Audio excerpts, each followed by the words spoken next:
આપે જે આ હાજરી માટેનો સરસ મજાનો પ્રોજેક્ટ બનાવ્યો છે તે કઈ રીતે કામ કરે છે?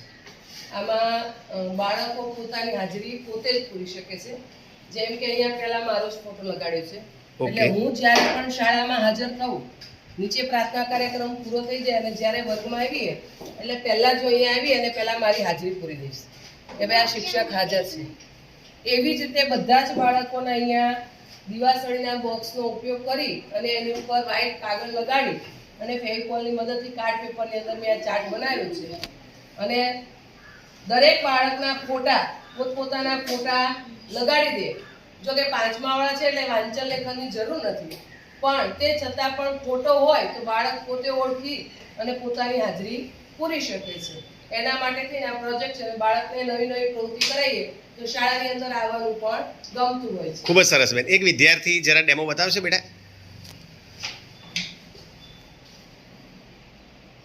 જો આ માહીબેન છે એમનો ફોટો નથી લાવ્યો, પણ એને વાંચતા લખતા આવડે છે એટલે એને ખબર છે કે અહીંયા મારું નામ છે એટલે એની હાજરી એની જાતે પૂરી દીધી. ખૂબ જ સરસ બેન. આવી જ રીતે બધા જ બાળકો પોતાની હાજરી જાતે પૂરી શકે. ખૂબ જ સરસ બેન. ખૂબ ખૂબ અભિનંદન.